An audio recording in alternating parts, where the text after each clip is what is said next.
2nd, 2021. Roll call, please, Ms. Milton. Mr. Orris, Here. Mr. Slocum, Here. Mr. Burway, Present. Mr. Jenks will be later, Ms. Nichols, Here. Ms. Pavano, Here. Talbot, Here. Mr. Gulliver, Here. Mr. Walsh, we have a quorum present. Thank you, Ms. Milton. Please rise for the Pledge of Allegiance. I pledge allegiance to the flag of the United States of America and to the republic for which it stands, one nation, under God, indivisible, with liberty and justice for all.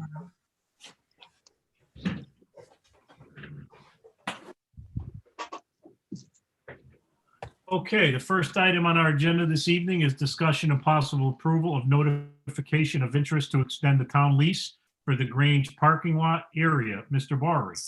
Mr. Chairman, thank you. Be it resolved that the Town Council approves Resolution 042221-1. Be it resolved that the Town Council approves a notification of intent to renew the lease expiring March 31, 2022 for parking spaces at the Grange for 5 years pursuant to the terms of the current lease. Thank you, Mr. Barry. Is there a second, Mr. Gulliver? Thank you, Mr. Gulliver. Back to you, Mr. Barry. Yeah, Mr. Chairman, this lease has been going in effect since the mid-1980s when the Old Town Hall had us close Foot Street, and we needed more parking in order to do that and work around it. It was a good arrangement for the center of town and has worked well and is good overflow parking and availability, and the price is very reasonable. So I would look forward to us doing the extension that's allowed by the lease. Thank you very much, Mr. Barr. Were there any questions or comments from members of the council? Seeing none, I think this is pretty standard and customary and certainly an easy one for us. All those call for a vote. All those in favor? Aye. Passes, it passes unanimously of those that are here. Mr. Jenks is not here. We will move on now to number 4, discussion and possible acceptance of a parcel of property abutting Marion Road as part of subdivision requirements. Mr. Slocum? Yes, sir, Mr. Chairman. Be it resolved, the Town Council approves Resolution 042221-2.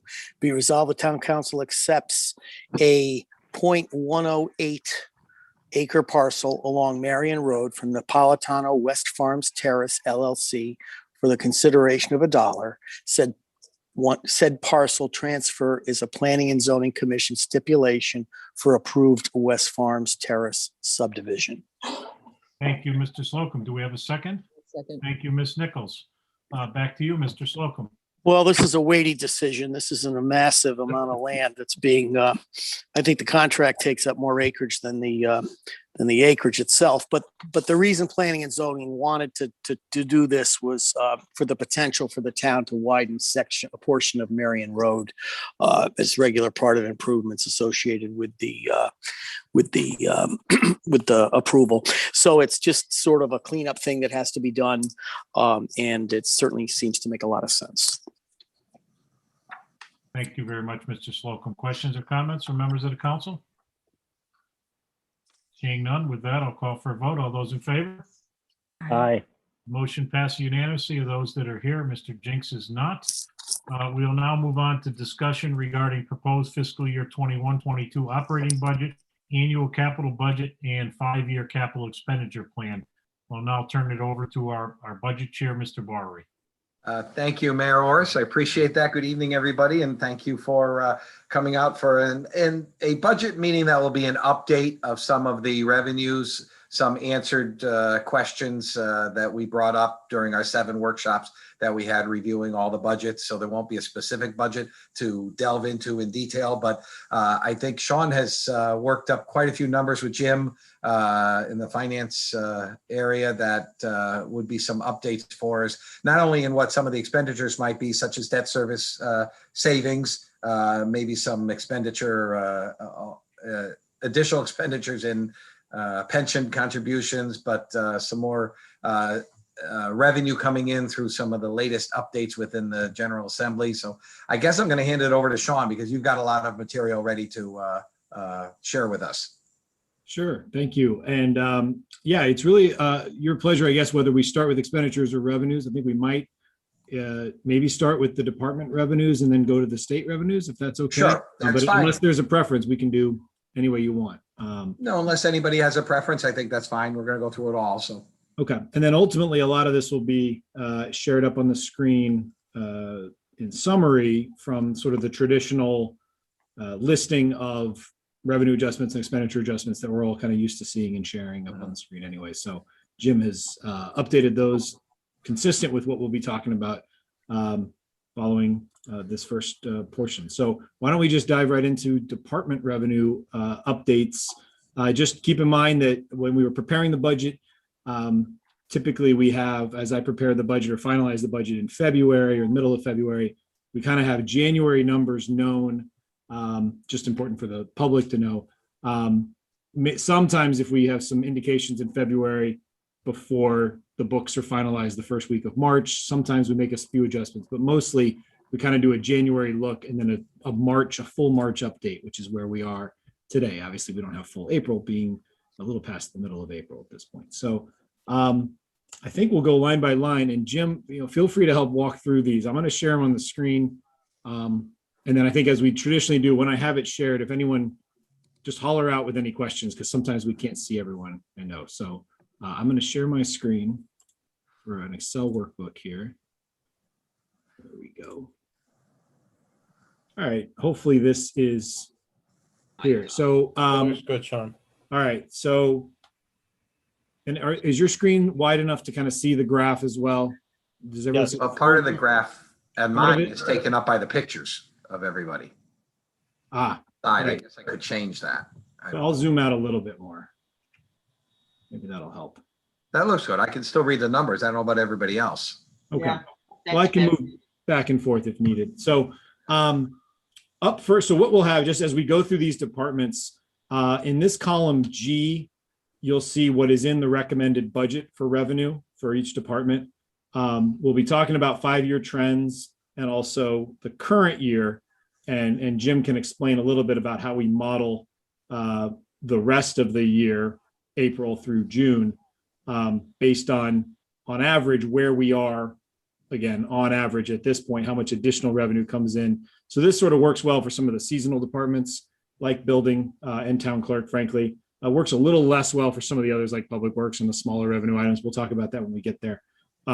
You have to kind of know if things come in all in once, you don't want to count on them a second time if it's pretty unusual. But a lot of that gets worked out in the averages. But what I have here in H, column H, sorry, I'm being like blinded by the sun, right? H is where we could adjust what the town council wants to assume for each of those. So we've made a couple of our recommendations, and then of course, ultimately, where we land with these revenues, we want to make sure the council has an opportunity to express your comfort level with being maybe a little aggressive or less aggressive with some of these revenue assumptions. And we can explain kind of why we've done what we've done. So to start with building, unless Jim Jaskat, is there anything you wanted to add on that? No, I guess just to emphasize what you said, that this summary of 5-year trends, it's built on the percentage of the full year that we collected for each of the last 5 years through the first 9 months of each of those individual fiscal years. So for the building department, for example, the 5-year average is 68.85%. That's what we're saying. On average, we collected in the first 9 months of each of the past 5 fiscal years, 68.85% of what ultimately they realized. So that's what this is based on, just prior history of the percentage collected for the first 9 months. And that's how we project out for the current year where we think we'll land. You have to take that with a little bit of a grain of salt with each of these, really, because any big payments, which might be typical in some of them, including building department, could skew it a little bit as far as what, this, for example, this shows over 811,000 potentially coming in for this fiscal year. I would be cautious about, projecting that high, although we're looking at a banner year.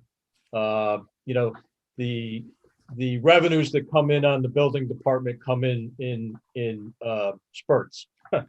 So it could have skewed what we think we might end up getting through the rest of the year. But I think it's a good model just to get a general idea of where we think we're going to land.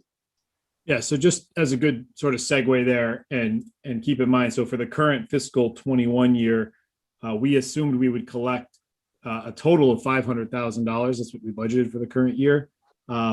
You'll see that we've already had in the door in the first 9 months $558,000. And what Jim is explaining is that if you extrapolate that number based on our historical average of only being at around 70% for now, you'd come up with the 811. So hopefully that's clear for everyone. If there's any questions, that's just an important thing to keep in mind as we go forward through all the departments. So really what we have here is this is an increase over what we had projected 2 months ago or even last month as receipts continue to be very strong, and local development and household projects and swimming pool permits and all the like are continuing to be very, very strong. So we were comfortable moving this up. Again, we budgeted 500,000 last year. I had already recommended 600,000. All indications are this will continue. We seem to have a strong housing market and local building and other permit fees coming in. So we are comfortable moving this up to 625, possibly pushing that further if the council feels a little more aggressive. Again, a little tempered by the fact that if you take the 5-year full averages, you have 463. But again, really, if you look at these last 3 years, including the current, we've averaged that's 635,000 if you just take those 3 years. So, excuse me, Sean, can I just have a please quick question? Yeah, go ahead. We didn't increase any of the building permit fees at all, did we? No. So this is going on because my concern is, I mean, you don't want to really go too high on the revenue this year because next year it could be a whole different thing, and you don't know. But I just wasn't sure if, so this increase is really based on just Activity. the number of permits total. Yep. That we've- Activity and the scale of those. So right, we've had some large projects, although we know of some others in the approval phases and other developments that would come with certainly building permit fees that have not been pulled yet, coming down the line. So That'll be in for next year. again, sometimes that's as Jim said, that's really the rub with building departments. Sometimes you can have a large, I think I recall 2 years ago, we were waiting for the permits to come in on the Hartford Healthcare building here on South Main Street. And it came in, it was like either going to be June or July. And the check came in, July 2nd. It single-handedly moved a significant amount of the revenue for that year. Yeah. If I could just jump into, I too get concerned when we get too much higher than a 5-year average, especially for some of the departments that fluctuate a lot based on, the level of economic activity or whatever at a certain period of time. I did speak with Keith Darren today to get his thoughts on how things are looking going forward. And, frankly, he did give me a little bit more comfort. There still are a lot of projects in the pipeline. Granted, it's a matter of timing, is when will the permits come in? But I think just based on the sheer volume of sizable projects, it doesn't seem like the current boom, at least in his department, is going to dwindle in the short term anyway. Well, that's great to hear because maybe this will be more the median in the next 3 or 4 or 5 years. So I like that, but I think you have to be a little conservative on the amount that we go up to. Yeah. So again, I can't see everyone, but if there's any other questions on building, or we can always come back to any of these. I can kind of rifle through them quickly, maybe David and. Yeah, this is just the first one. Let's. Yeah, sure. Yeah. So another major department revenue category, of course, town clerk, and it's a little more diversified, as Jim points out, in terms of revenue sources. But so you'll see that historically their average is a little more consistent year to year. But again, just a banner year, already at $584,000 through 9 months. And I know last year we budgeted 593. So we were pretty much at budget with 3 months to go, and typically a little busier time the next 30% of the year with the housing market in the spring and summer taking off. So again, here, maybe a little more comfort, somewhere between 650 and maybe moving up to 700 or 675. I think it's realistic. We'll exceed 800,000 this year. And then again, the housing market shows signs. Again, all this is a prediction game a little bit, but from what we're seeing, Cheshire's market is very strong and there's no indications it will not continue to be so for the next 12 months after July 1. But that's, of course, and then there's more than just housing, of course, with other revenue sources in the town clerk's budget. But Jim, is there anything you wanted to note on that one? Not really, Sean. I think it's nice that we have trends going in the up direction. I think I mentioned to you earlier, it could go the other way at some point, next year at this time when we're budgeting for the year after that. Who knows if we'll be able to, be as optimistic about the levels that we're projecting. So I could, or Go ahead, Dave, Rob. make a quick Yes. comment.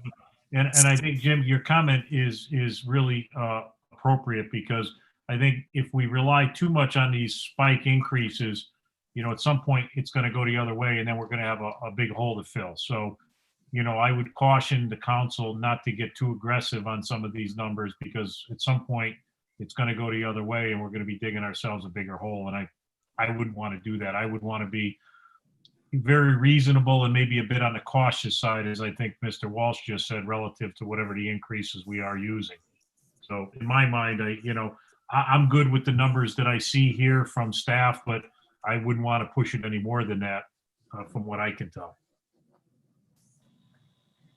All right, thanks, Rob. And probably highlighting the point as we get further down this, you'll see, and everyone will recall, investment income last year kind of did that to us, because we had been appropriating, I think it was $900,000 as that had increased over the few years. Here it is. So we had 971, 730, and then we fell all the way to 200,000 last year. So it was one of the other things we had to make up in last year's budget. Even with keeping the mill rate flat, we had to lower our investment income by 700, roughly over 2 years, about $700,000. So they do swing.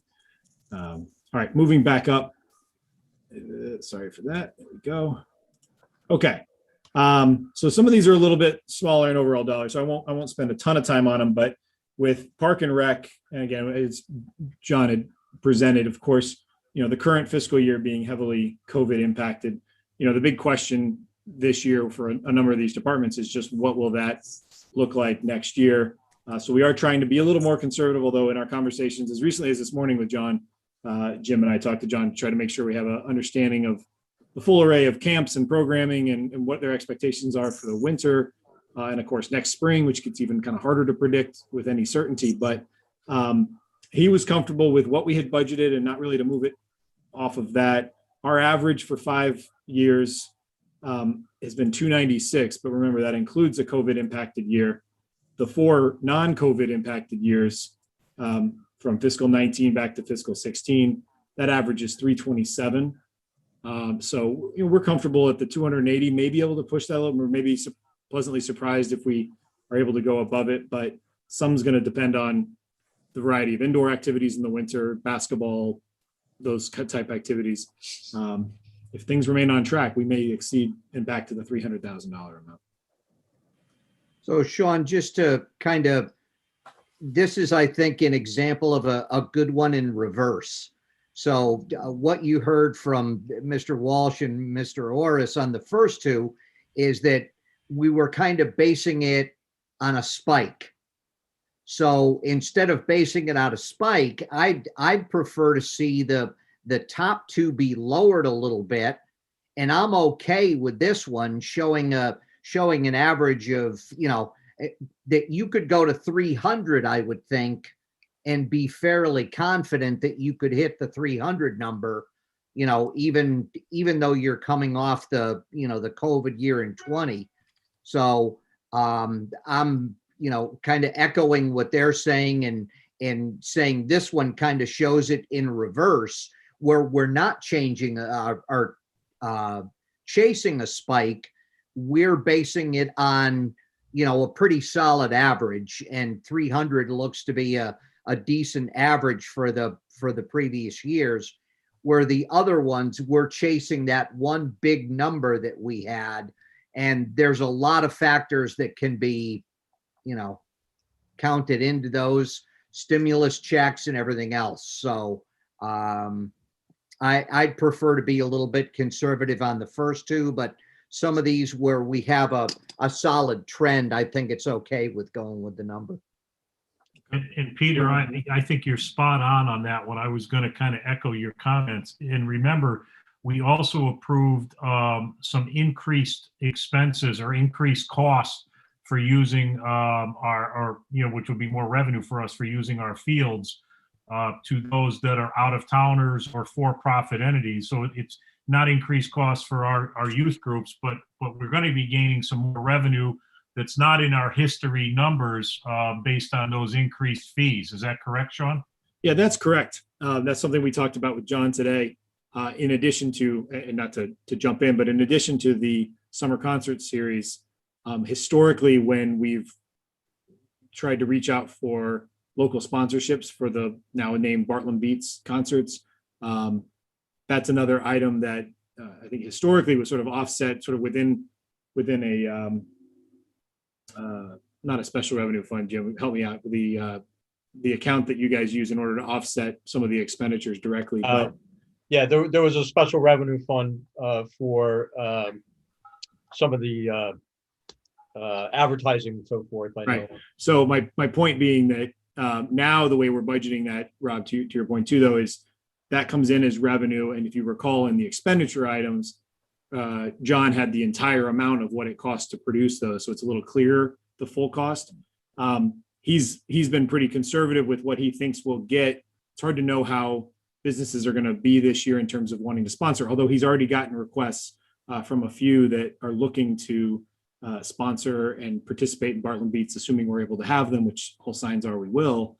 So I just want to point that out as well. That's another item that might support a little bit of a higher number. Yeah. So I think Mr. Talbot is spot on, and I would certainly agree with that. Okay. And so again, as we go through, maybe we go through them all, and I just jotted that down here, and we can certainly make adjustments to the others, kind of so we track them here, and we can always revisit, of course, in the next one. And I think it's helpful if anybody feels otherwise, because while we're going through these, we might as well try to give you a little sense of what we're thinking. Yeah. So that we just don't kick the can and have to revisit these all over again. It might be a little more efficient for us to kind of at least give you a sense of what some of us are thinking as you go through it. Yeah, and I Is the think, pool part of that? The No, parking. we'll get to the pool farther down. yeah, Because that's a separate, whole separate budget, so it's separated.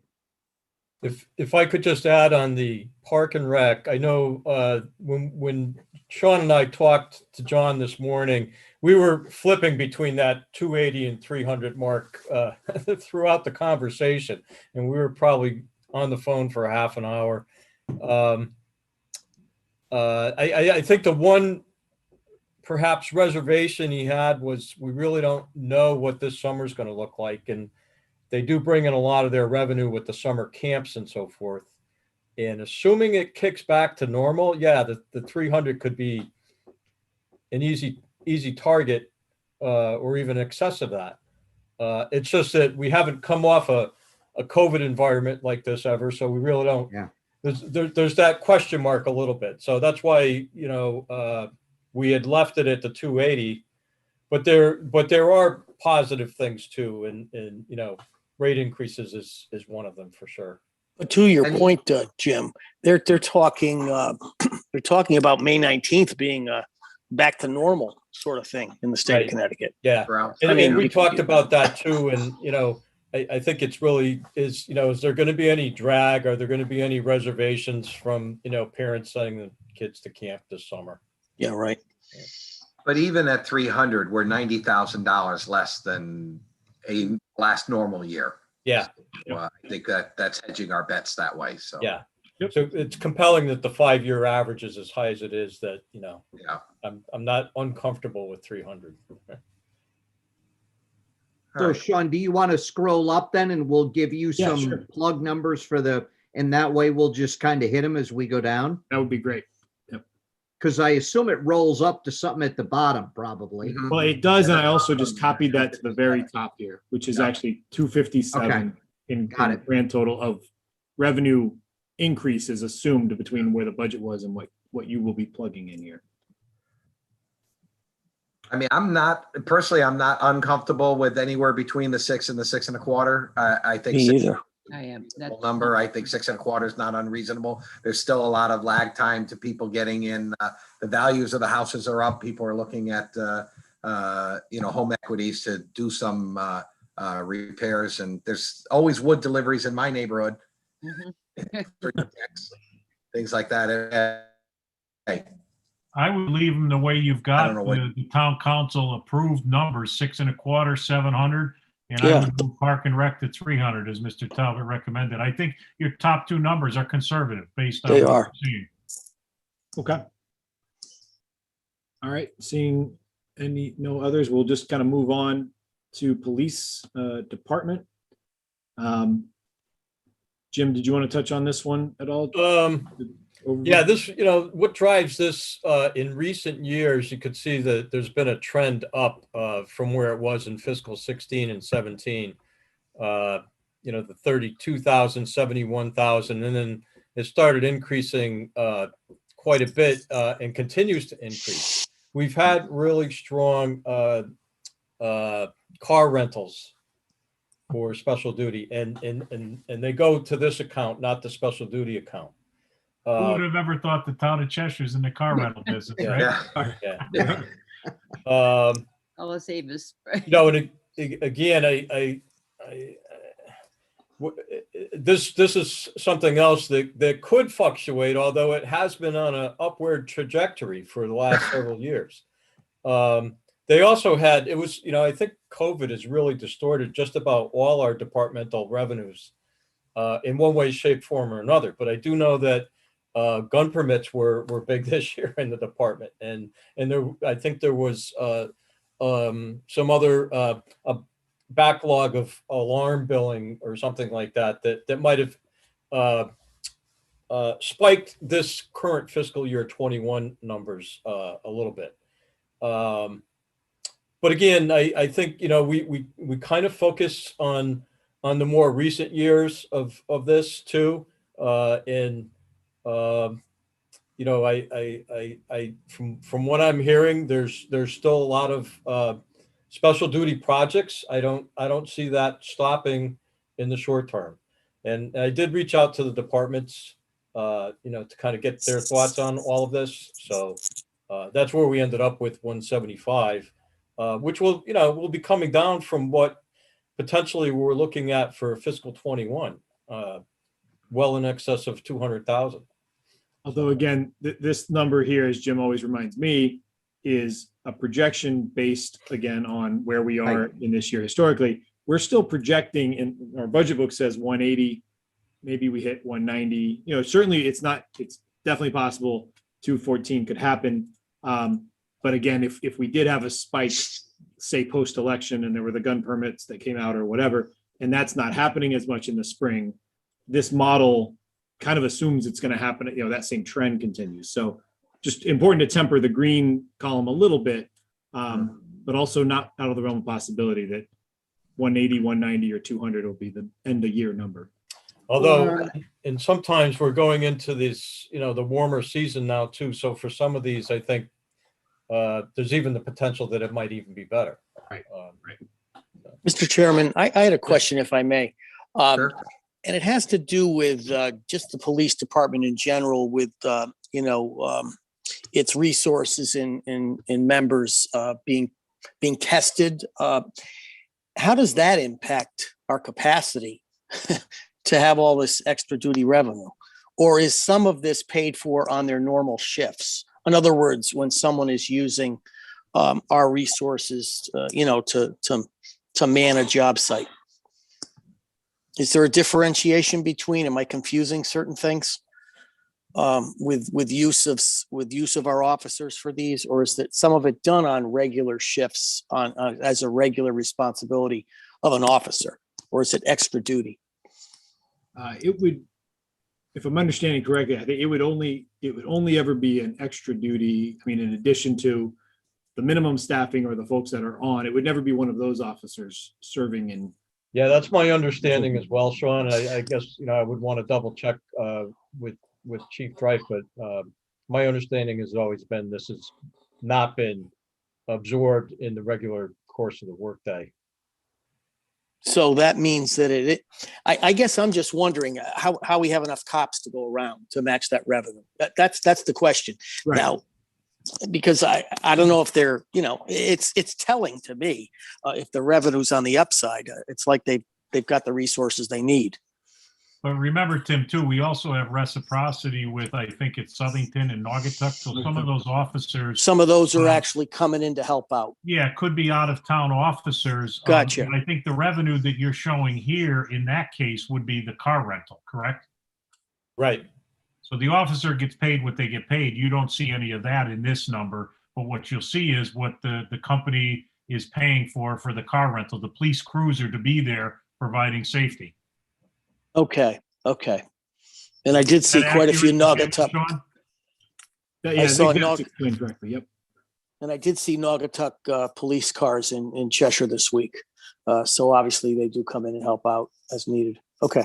But I will tell you, I applaud this council because, we were the ones that came up with the idea of, rather than auctioning off these old police cruisers at $2,000 and $3,000, when they're at the end of their useful life, and holding them and converting them to a revenue source, which not only generates revenue, but I think the big reason we did it was because it provides much more safety for our officers in the scene that they're on.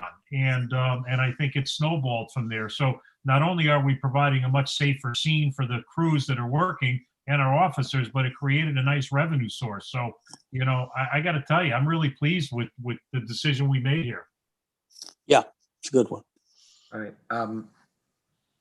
Jim, did I see your hand up with a question? Jim, thanks. No, although I would say that, I guess in terms of the police department one, I feel like in this case, the 160, I'd be more comfortable there than the 175. Just based on the past 4 years. I mean, obviously this past year has been much higher, but it just looks like a bit more of a conservative number might be better here. Oh, I don't know. I'm comfortable with the 175 only because of the new initiative with cars. That's fairly new. That hasn't even been a full fiscal year. Yeah, that wasn't in these 2 years, I believe. Jim, correct me. I wasn't here, but I believe. No, I not even 18. I'm not sure, Sean. Yeah, but it's more than just one fiscal year. We've been doing it on more than 1 year. All right. It's these 3 years. It's been certainly in full effect. So I would weight these three heavier than these three. Probably. The other thing to look at when you look at fiscal year 20 in that is that 83% of the money came in July to March. Well, what happened in March of last year? The whole world shut down, and that's why we only got the 22 grand. We were on a pace to beat the 150. So yeah, I think I'm okay with the 175 there. It's a good observation, Peter. What's that? It's a good observation. I don't think, we want to chase the 213, but I think the 175 is certainly still being a little bit conservative and something that they can attain. Any other comments on this? No, I mean, I hear what Jim, because I was initially kind of thinking what Jim was thinking as well, but, Peter raised a good point, and, Jim does such a good job with budgeting. If we're off $15,000, I'm confident you'll be able to find it, right, Jim? $100 and some odd $1 million budget, we'll be okay if we're off 15,000. Win a few, lose a few. All right. Well, as my cousin Vinny says, win some, lose some. Yeah. All right. Sounds like that's the consensus and is there. So public library. The library is a very small by comparison, but you'll certainly see the impact of the last 2 years. Again, there's been no, and as of the last adopted budget, we're no longer doing library fines for overdue books. That's the fine-free program. It was never a huge revenue generator anyway, and there's a lot of social and economic reasons supporting that. It's certainly a trend in the library world to not penalize or prevent people from borrowing more books. So you certainly see a lower number. And so this number we got from the library at 6,500, obviously it's lower than where we are projecting the current year. Again, these compared to the other budgets, these are probably more rounding errors, frankly, because it's just not a big item. But that's the story with the library. I don't know if there's Sean, anything if we're else. not charging fines, what is the revenue then? What generates the revenue? Yeah, that's a good question. I think I'll turn that one to Jim because I don't know it off the top of my head. Yeah, and Sean, I'll be honest with you, I don't know either. I didn't spend a lot of time on this one because it wasn't a big ticket item, but you know, I kind of went with, you know, this is There are best guess as to what our revenue might be next year. And I guess it's a little concerning that we're not seeing it this year. And is that because of COVID this year? Yeah, I think there's some interlibrary fees, or I forget how that works. I can look it up and we'll get back to you. But right. and then I think there are still fines on certain materials, non-books. I want to say, don't hold me to it. I'll have to confirm. But we have certain Electronic. media, electronic media, and I think So. MiFi devices and some things that people sometimes check out. I think there are still fees associated with those. I'll have to confirm with All Beth. right. Not big numbers, not a big deal, but yeah, if you want to get back to us. Do they charge for room rentals or? Yes. No, I'm sorry. We don't charge. Let me think here. We used to. I don't know if we do now. On community groups, I'd have to confirm. I think you're right. I think though that's a good point for certain. I have to check to confirm. I think either non-community groups or there's some tier that I think can rent rooms, but I'd have to confirm. There's some copy charges in there too. Charges and That's things right. like that. Yeah. And replacement of materials, there may not be a fine for late, but there are charges for replacement of lost materials. Thank you, Arnett. That's true. I've actually yeah. pulled that once before. Yeah. That's- And also donations, they Right. have a collection box in the library and people make donations as well. Okay. There's also a Again- pretty steady decline in revenue from 16 through 20 in the library. That's curious. Well, and to that point too, Jim, that, you know, to the one up above, when you look at the number from fiscal year 20 for the 3 COVID months there, you know, we did 2203, which is exactly the number we're projected to do for the entire year of 2021, which is kind of troubling. So the 6,500 may be a stretch. Although keep in mind, in 20, the fines did exist. So it was really 21 is the first Okay. year we haven't had the fines. Yes. So really, that kind of speaks more to the library shutting down with other facilities in March, probably. As you Looks said, like we need to go back to fines. Yeah. always an option.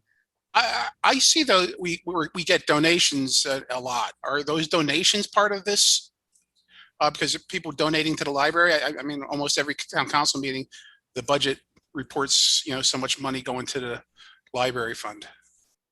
It That's goes the to library their gift account, gift account. It's a gift which account. is different than the revenue account. Okay. All right. So we've got more information to find on this, but again, not a big number, but Yep. button things up. Okay. All right, again, a few smaller ones we can go through pretty quickly. Animal control, you see the budget trends, again, right to left. An increase in the current year, and the trends being an average of about 7,000, even not including the current year. So we were comfortable moving that up. by about $2,000. And what's in there, Sean? Just because that's not tags or any licensing or so. What would they collect on? They might get a portion of that tag fee. And I know there are adoption charges. And outside of that, I'm not quite. Are there sure, but I are there think any they get fees are there any fees if, for example, they catch your animal and they hold it and you have to go get it? Is there a fee to get your animal out of the pound here, or is that not included? I'm just wondering whether that's another revenue source. Charge you a rental by the day for you Yeah. to pick up your pet I- for 2 or 3 days. I think I'm gonna have to get back to you on that one, David. Dave, I can tell you, unfortunately, my dogs have been put into the pen over there and I didn't have to pay a fee. And so I'm assuming there is no fee. Yeah. I don't think there is. I wasn't sure. I was just trying to come up with what else might be revenue sources, and I wasn't sure if My that. dogs got out and they were picked up by animal control, thank God, and they were safe. And I didn't have to pay a fee to pick them up. Okay, Just thank you. based on the fact that we're only realizing about a quarter or a third of their revenue in the first 9 months, I gotta believe that they do get a percentage of those dog tags. Mhm. Pretty sure that's how that works. In kind of reverse, COVID seems to have created a lot more adoptions of dogs. So, you can see that number in 21 has gone up, I guess. And even as you look at April through June, it's up a bit. I don't know if that trend will continue, but these numbers are so small. I don't think it's really worth kind of like managing the numbers that you guys have put in there. I think what we were focusing on was the 5-year average there, and we felt pretty comfortable with that. All right. A little more to get back to us. Yeah, moving a little on to solid waste. Again, a smaller one, 5-year average being 1,500. Jim, any highlights on this? Nothing for this one, Sean. Okay, I think we've budgeted 2,000 for the last decade. all right. Public Works, a little numbers jump around here a little bit. This is one that this number's probably a little misleading, the green column, just because we've had a substantial number, I think it was 3 subdivision developments come in the fall. Again, if historically those have come in more in the spring, that's going to skew this 50% number of when your full revenue typically comes in. So we're not necessarily expecting that to double. 35,000 is in, but we're not expecting it to double in the next 3 months. So probably, but again, not unlike some of the development conversations we were having before, still certainly a banner year, again, by a different scale, but certainly than historical. So we were comfortable moving this up to 15,000. That's not far off the 5-year average, not including the current year. If the current year ends up, we know it'll be at least 35,000, if not 40 or 50. We felt the average will bump up to around $15,000 or $16,000. Sean, what are these fees? Your engineering, I know, Jim, you can take this. Right? Yeah, I think this is predominantly engineering fees charged by Public Works for subdivisions. Okay, thank you. Yeah. So if there's no, again, always jump in if you want me to adjust any of these or lock them in. I know we're talking about some smaller ones now.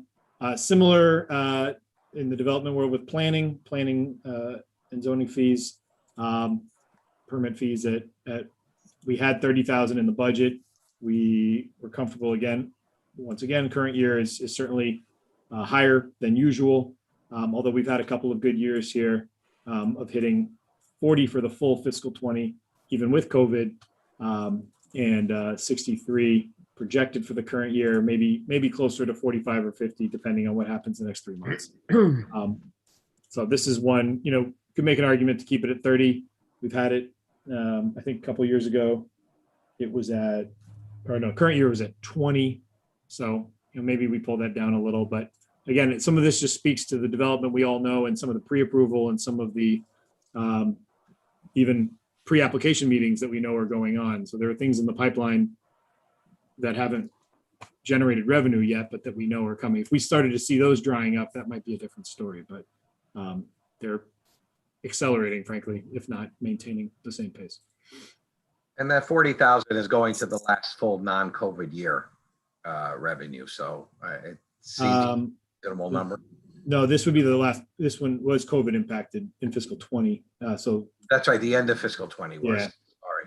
although probably less so with this revenue item, right? It wasn't, a lot of that money may have been, I mean, in this case, 26,000 of it was in, and some of those were, I mean, that speaks a little bit to our, our ability to continue to maintain meetings and get things back up and running in April and May, so that these projects didn't stall out for multiple months, but they did collect through to the end of June. Yeah. Well, these are gut calls and small dollars, but Yeah. I'm comfortable with your gut unless anybody has any objections. Okay. Senior services is one, and I'll just say along with youth. Clearly, current year COVID impacted for obvious reasons. We were tempering our expectations here a little bit versus the 5-year average, and really some of our better, more recent full years. They've been doing a lot of great things there and a lot of great activities. And participation is up pre-pandemic, of course. So, but rather than go to the 30,000 that we were kind of pretty comfortable at, we kept it at 25, and that's a little more speaking to possible hesitancy for some folks coming back. Just depends. It's hard to predict July 1st, much less next spring, but we thought we were comfortable staying at that $25,000 amount. And same goes for the youth activities, youth center. No, sorry, youth services. So if there's nothing there, fine arts is an important one to talk about a little bit. And we're actually waiting for a little more information. We tried to connect with Joanne today, but we weren't able to get a little more of a projection, at least, especially with, as Councilman Slocum said, the May 19th reopening, restrictions being eased in the coming months, much less July to June. So you'll see we're pretty conservative on my initial estimate in our budget. I think given where we see these restrictions going and some of the procedures they've had in place already, we believe fine arts, and again, we want to confirm all of this with further conversations about Joanne's plans, but if indoor mask wearing is the primary remaining restriction, that's something that you can do in the fine arts world pretty well and still maintain 6 feet distance and all that. So, while we didn't raise it all the way up for this meeting to the historic 150, 122, the average of those 4 full years being 124, 125. We are comfortable. I do think 45 is low, frankly. So I think 100 might be too high in this case.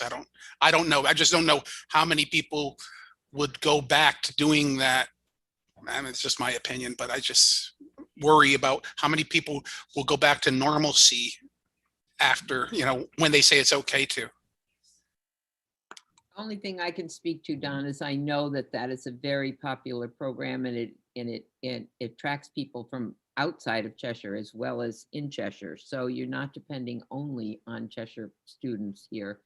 I think that's a wide distinction between 45 and 100. But if you look at the history, it was cooking along pretty well. I don't know that we would get to 150, but I certainly think 100 is a reasonable expectation, because if you look back at as far back as 2016, they were doing 100,000.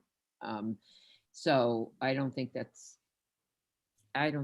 too high. I think you'll find that people who do the art really love it, and they will be back. My concern is like the distancing, if they're still going to try to do distancing, or are they going to not do distancing in there? Well, the one thing about art is you are distanced. I know I took a painting class. You take up space just painting. Yeah. So there is distancing. It's inherent in some of the disciplines. So I don't think that would be too much of an issue there. They're also large spaces. Yep. They're not small rooms. Yeah, they are pretty. Yeah, the rooms that we're using are good size. The only thing I would also add is, and I think may be some comfort, Don, too, is that historically these classes fill up and sell out pretty quickly. Some of the more popular ones. So yes, while there may be hesitancy, we're not counting on, hopefully some of those folks would be comfortable, even if some didn't apply, and we'd still have a full class. So just something to point out. I'll go with what you guys think, but I just get worried about going that high. But Right. I haven't been in there, so if there's enough distancing and we could still get the full amount of students that we had back in 2019 and earlier, then that's fine. 25% less than normal. I Yeah. think that's a pretty good reach. Pretty good. And perhaps we can get the director to weigh in at another time and when we get another update on this. I don't know, wouldn't fiscal year 20 be more of a gauge of how we expect this year to be? I mean, is that 75,000? Well, that was, that certainly included, though, about 3.5 months of closure. And, as you'll see, it's a little unique here because they had collected 90,000. I think, correct me if I'm wrong, Jim, that's because of refunds, probably, that the final number was 75,000. So we had already by March, been into the $90,000 amount until things were canceled. Oh, I see. Okay.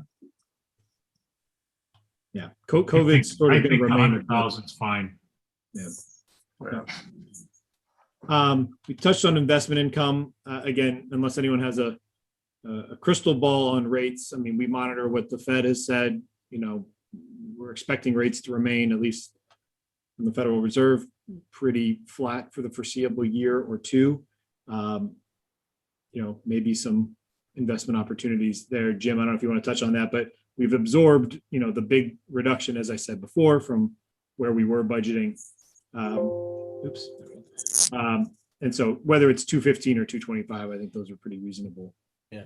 Targets. Sean, that 215 that we put in originally was based on a annual return of 0.5%, just to give you some perspective. And I can tell you that we invest as much as we can in long-term CDs or longer-term CDs, and just to enhance what we can by state statute invest in. Is obviously we can't invest in equities or anything like that, but it's been tough. The last year is a lot less than what we were hoping for, and I don't see those rates coming up anytime soon based on what I've heard. But why I can increase tell it? you that a Is it- small increase in the interest rate in general will make this spike, at a pretty good rate, because you're starting with 0.5. So if that doubled, I can assure you that, probably that 215 or 225 will probably double. It doesn't take much to move the needle, but I'm just a little nervous because I don't have a crystal ball. So why don't we leave that one at 215? I'm fine with either number. That would be based on what we're seeing right now for, average rate of return, all things considered, on all our investments. Yeah, just leave it. The stiff overnight funds, the state has been in that range. On some days, it's spiked up to that half. So I'm fine with either number. Jim, if 215 is the current rate, I wouldn't move it. I don't think that you're going to see much movement in the short term. Agree. Fair enough. Yeah. Okay. And then just wrapping up, miscellaneous revenue. Again, a number of items in here, some of the larger ones being canceled encumbrances from both the town and Board of Ed, most significantly. Obviously, other miscellaneous revenue that comes in throughout the year. Jim, do you want to highlight any kind of? There's a lot that goes in here. If you recall, our suspense list tax collections, and we do collect quite a bit from our suspense list over the course of a year. This includes worker comp insurance reimbursements for our employees that are out on workers' comp. So those are some things that can fluctuate year over year. I try to look at, everything I know of is, how many people do we have out now, and are they expected to be out long term? I look at the historical averages on the suspense list collections. We are going to be doing a lien sale this year. We have had premiums on our lien sales, or lien assignments, I should say. That's coming up next month. You know, there's miscellaneous. We do get a lot of, odd settlements here and there, but usually doesn't amount to too much. A big part of this too is our cell towers.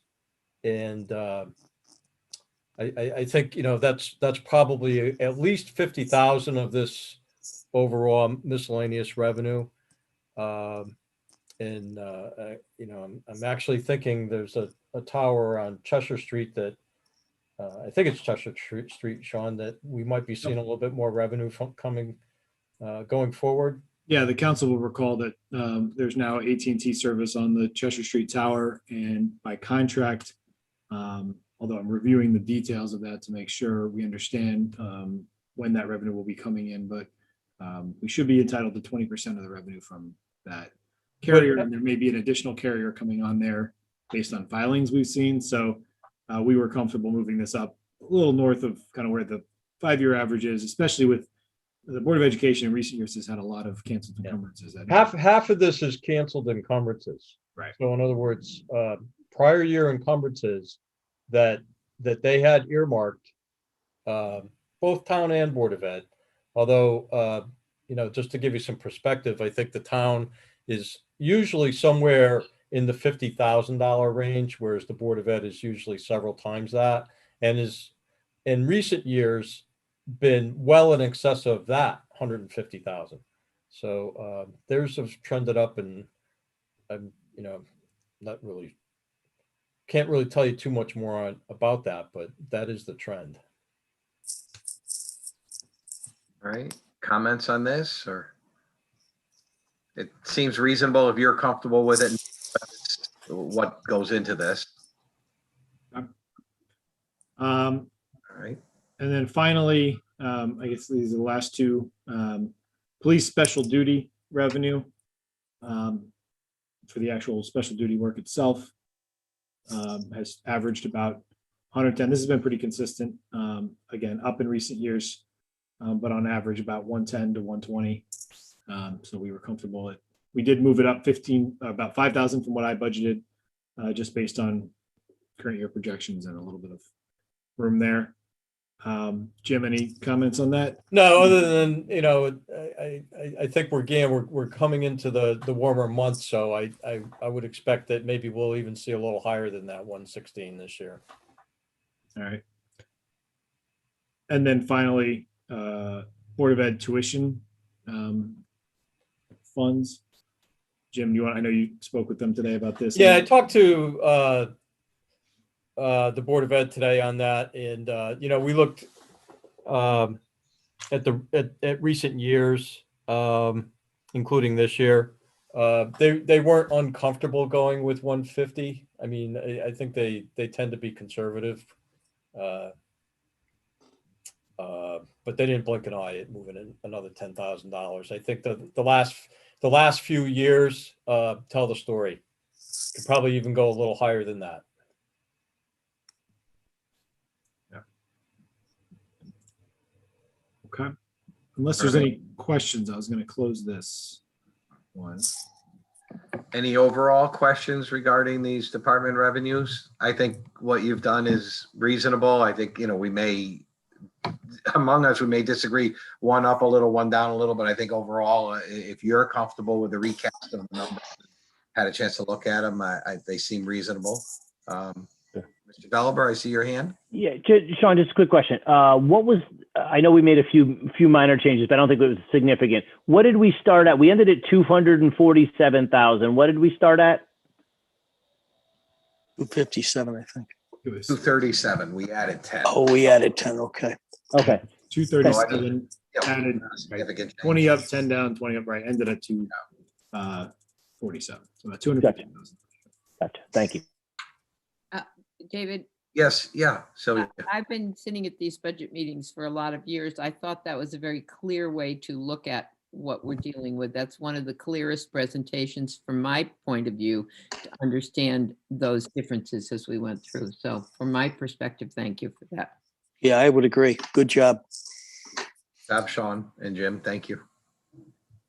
All right.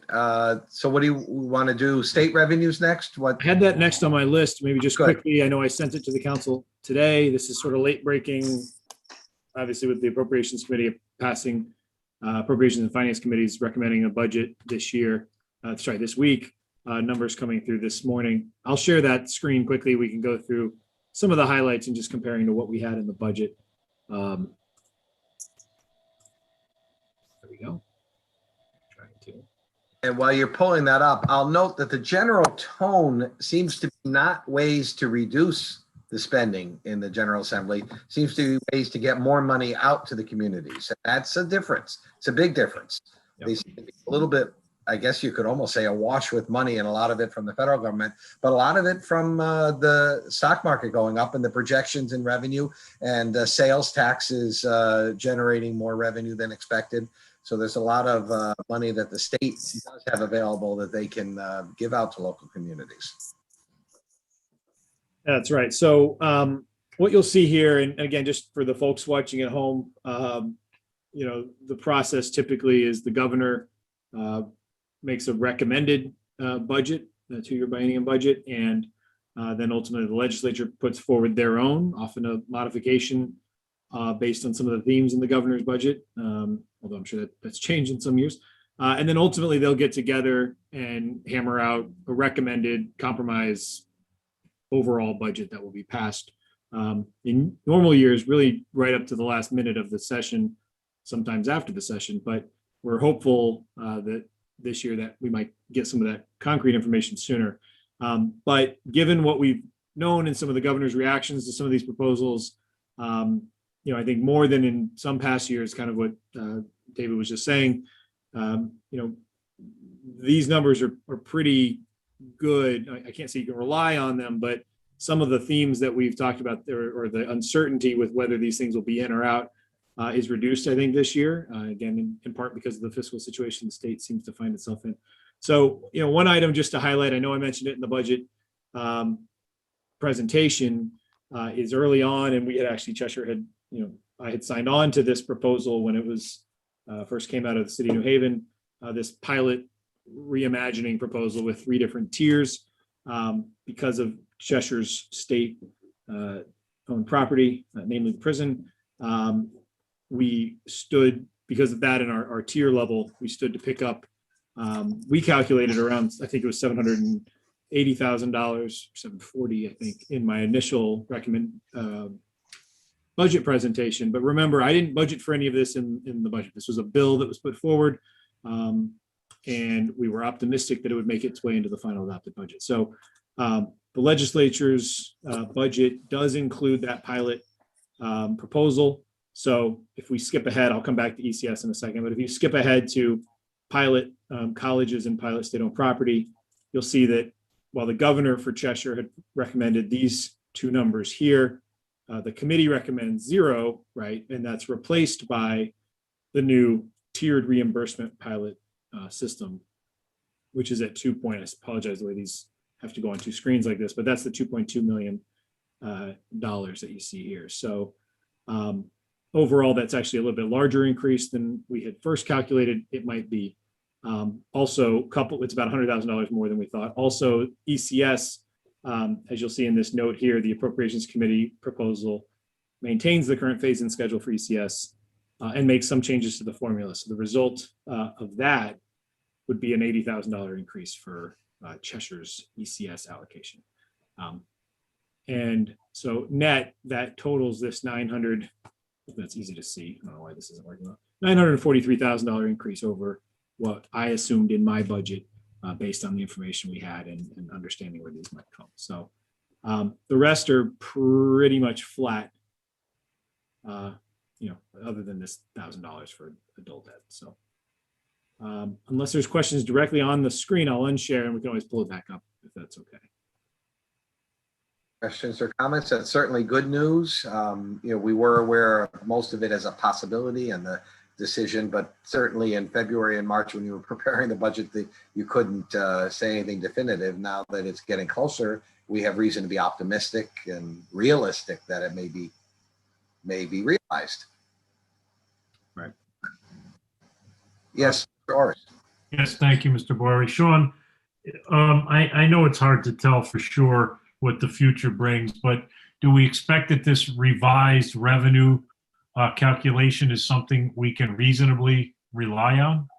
Yeah, I'm certainly, I already felt pretty strongly going into this session. I mean, there were a lot of towns, urban and rural. Again, I had signed on. I know that Rob and Dave and I had talked about it when I first kind of thought, yeah, this sounds like a good idea. I was personally a little worried that it might be one of those where they ask for support from some of the suburban towns and then the final product maybe doesn't help us quite as much. But honestly, I think it makes a lot of sense. I mean, pilot in the state of Connecticut is a big issue, and we're unique in that we're a suburban town, but we also have, state-owned property more substantial than some of our peers. And I think it's important to remember that the urban areas, let's take New Haven. If I recall reading in the paper, the mayor is relying on this tiered proposal to go through to close like a $40 million budget gap.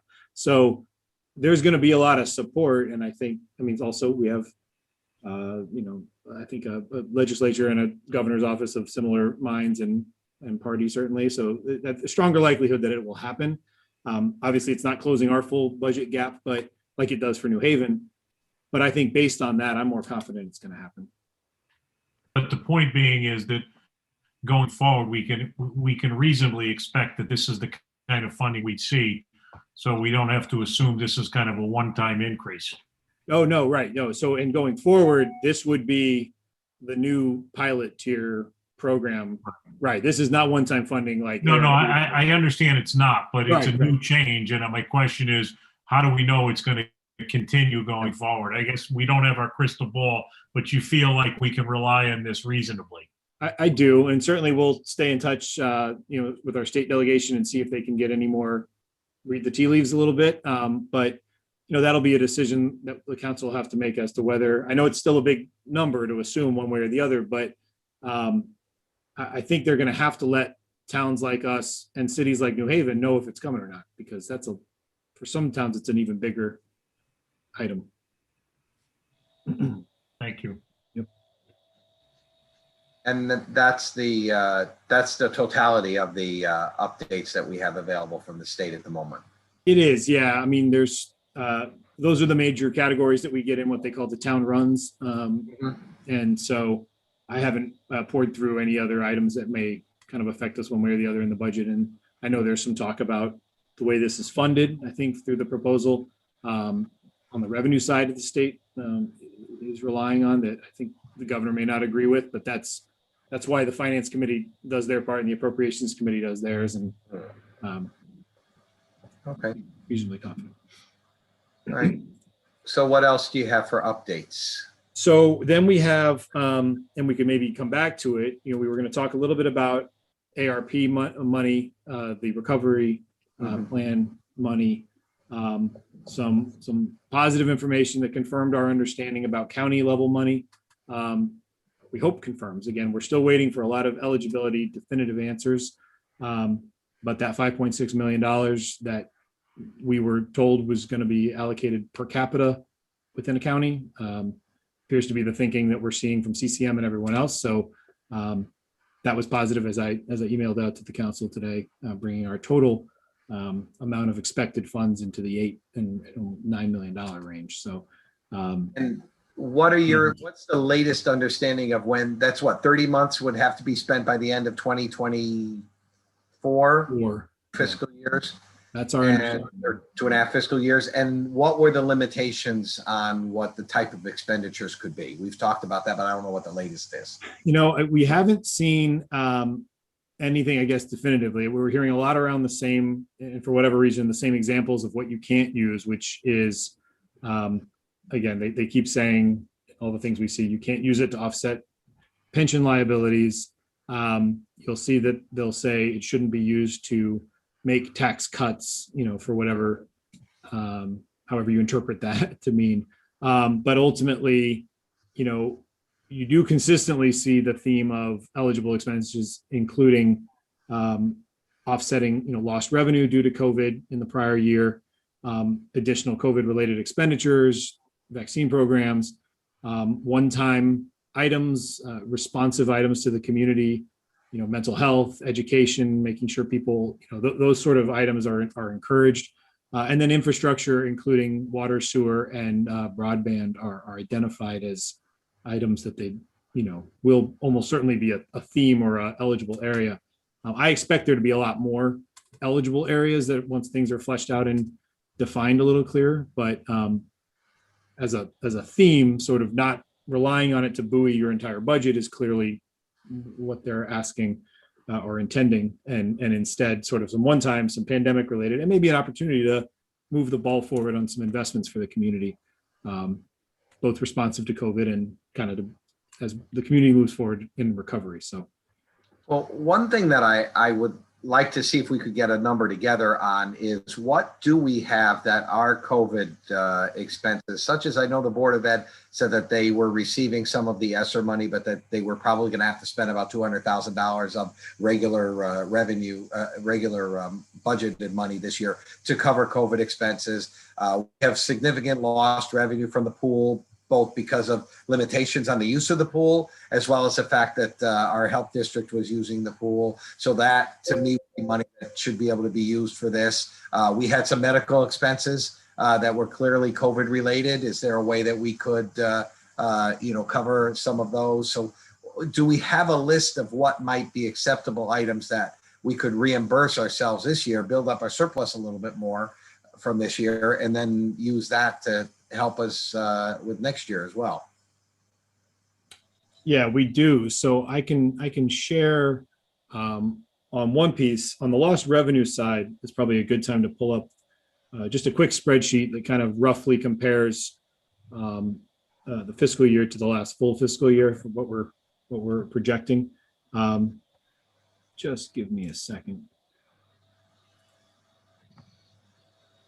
Jim, that's in the It's in with the March to date revenues that we just had up a little earlier. yeah, I'm trying to get it to open on my screen for some reason. Give me 1 second. Oh, here we go. There it is. Okay. Should be the first tab. Again, it's kind of quick and dirty analysis, but there we go. I'll zoom in a little bit. Hopefully you can see that.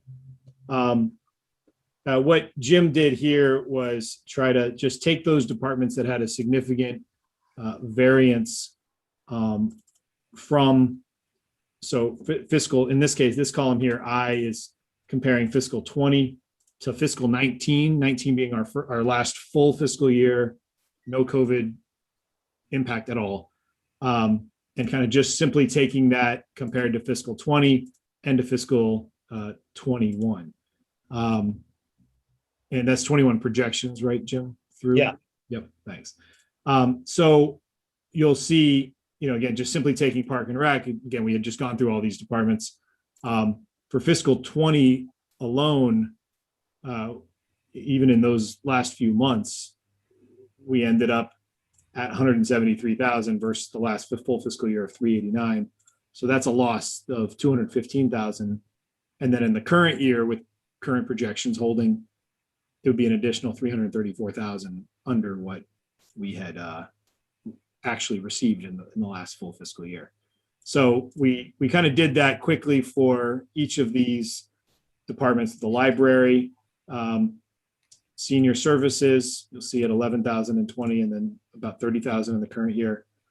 Fine arts, as we just talked about, down from the 150,000 to 75, and then a projected maybe 30 for the current year. And all told, David, to answer your question, you end up with, and then the pool, which we'll get back to the pool. That's $536,000. Hopefully that's still in the middle of the screen there, for fiscal 20, and about $874,000 based on that calculation for the current fiscal year. So that in total is 1.4 million. Again, certainly discussion around which items we might include, what year we might include. But certainly I think there's enough there to justify an amount of lost revenue clearly from COVID, if that was one of the items we wanted to use the funds for. All right, tied in with the lost revenue, do you also have some expenditures like the Board of Ed, the increased trash tipping fees, the other items that were generally considered to be COVID related? Yeah, we can. So we have, Jim, do you want to quickly walk through the? Before we get away from revenue, so I think, Rob, you had your hand up. Do we have Yeah.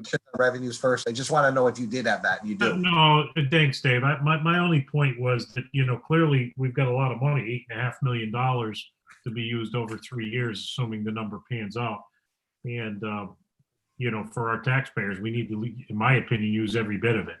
So, we got a long way to go from what I just saw in your spreadsheet, Sean. So, I think we need to get as creative as we can to make sure we can benefit from these proceeds for our taxpayers. Well, and I hope we're going to see some more in the expenditures, but I think beyond what I think we're going to see on the next chart, we're going to have some other items that we can talk about that there are allowed to be spent on. But let's see what the next chart of the expenditures is then. Yeah. So Jim, what you want to pull up? Let me see here. I'm trying to think of the easiest way to do this. So, I mean, some of the key items, we have a COVID account that on PPE and things like that we've spent that are just directly COVID related, still spending some on modifications, room modifications and microphones and things like that. I can pull up that. Trying to see if we do. Jim, do you have that tracked in a separate chart that you wanted to pull up? I don't have it in a separate chart unless we just go to, our expenditure summary or probably the budget detail, Sean, maybe is the best. Yeah, I can probably pull that up. Show it. It's hard over Zoom to kind of have that one ready, but Dave, I can kind of go through maybe just generally each of some of the major components, and then, and then going forward, some of the things that we want to talk about. But let me just pull up.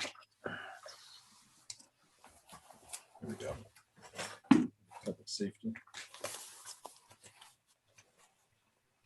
So that'd be under civil preparedness, Sean? Yep. 220. I'm just pulling it up.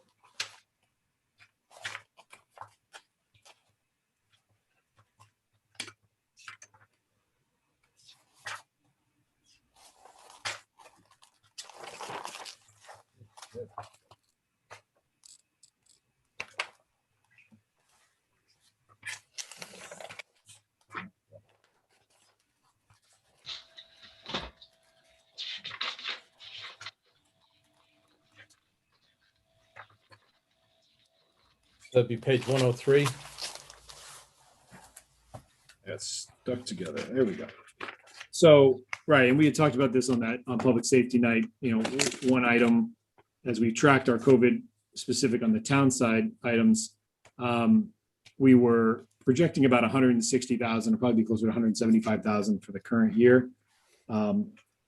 We've talked about, as you just mentioned, the trash related increase is very directly COVID related. Again, I don't have last month's update just yet, but that's another, it's about 140,000 in our projected budget for the next year, and even a little higher for the current year. I think it was about 150 or $160,000 of another increase that we've experienced directly related to COVID and people being at home in the current year. So I think those are some of the main ones on the expenditure side for us. Medical, we have been fortunate to not have a lot of major medical claims directly COVID related. But that's another item that we could certainly pull out, those that were, and the testing. And then ultimately, the question with the pool and the vaccination program, we're still kind of hammering out the final details of what that is going to look like.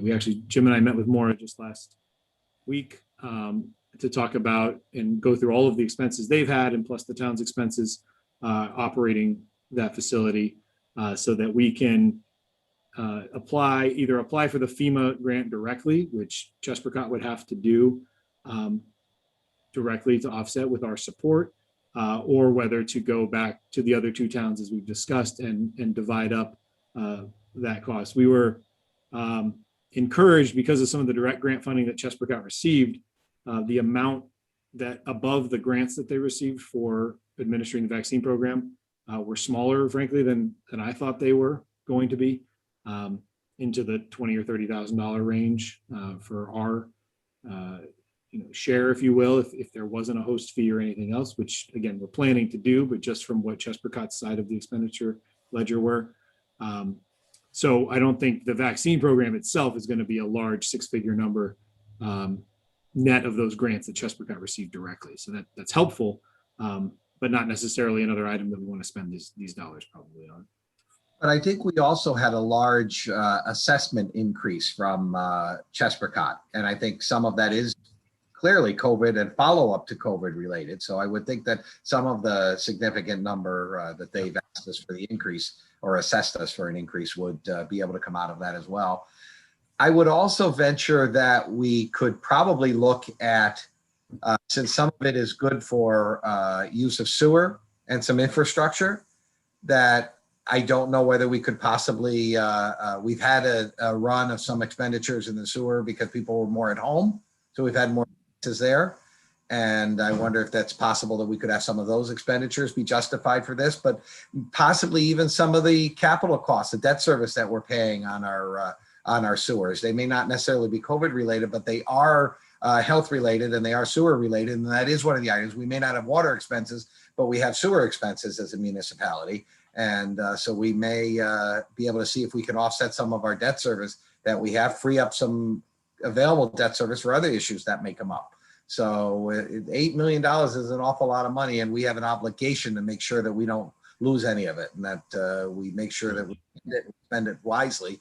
But if we could prepay some of the sewer expenditure debt service with some of that, and recreation, I think outdoor activities was one, and we've got land that we may want to consider developing or working with our parks. Our parks are great, but could be kept and maintained better. And this may very well be a justified expenditure here as well. And I think we could be talking about a 30-month plan to update those for a long-term improvements as well.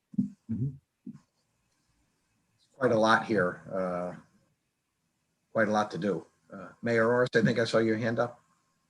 No, I didn't have my hand up, but I certainly agree with you. And I think, Sean, I know you only can work with the information you have, but the better information you can get us, I would certainly stay on top of the usability of those funds, and hopefully it can become a little broader than it currently is now, so that we can get a little more, I hate to use the word creative, but the fact of the matter is we really don't want to leave any of this money on the table. No, yeah, and no, we definitely won't. And I agree. We're all of the towns are clamoring for this guidance. As I think I said earlier, May 11th is a date that the funds will have to be transferred, at least to the entitlement communities. And so they'll need to have, our understanding, they're going to have guidance as these funds are coming out by May 10th, May 11th issued. So we're optimistic that Treasury and then on through to the states will be giving something, hopefully the first week of May, which will, I think maybe conveniently this time, give us a little bit more comfort as we try to adopt our budget by the 25th. So Sean, are you saying that we have to have our list of how we're going to use the funds by that date? Nope, not at all. In fact, what our understanding is the funds are going to come through. Now, in our case, because we're less than 50,000 population, it will still go through the state first and be dispersed. So they're going to have an additional 30 days for the dollars to actually come here. But this money it's not, you don't apply for the money. It comes to you as a community. And then we're going to be asked to submit documentation that we used it for eligible uses. So we should come up with our plan clearly, but you'll have some level of flexibility to change your plan, course correct. We decided to do this program. We decided to launch this initiative along the way, and you'll just be reporting back. And again, remember, it comes in 2 tranches, so it should be half in May or June for us, and then half next year. But that's the understanding from all the calls we've been on. What about the education side, Sean? I mean, don't they have to come up with a plan as well? Because that money is going to come through here as well. The town, it's part of the same pot. Yeah, I mean, I think I will have to see on the ESSER money or that direct funding if there's any different requirements, but I don't know, Jim, you want to take that in terms of how the grants flow through?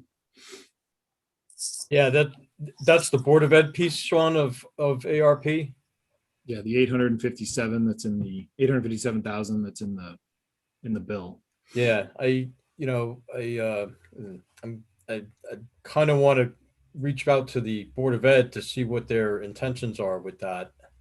Well, again, it can't be applied, I assume, to pieces of the budget, or can it? I mean, that becomes really the issue. Yeah, But it sounds like they're sending out a lot of PPP money. If you think about it, it's the same old thing, and you got to justify it in the end.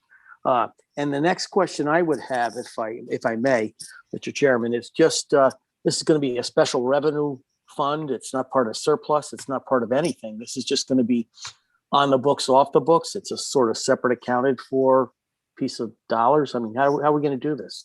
Jim will never run out of being able to find money.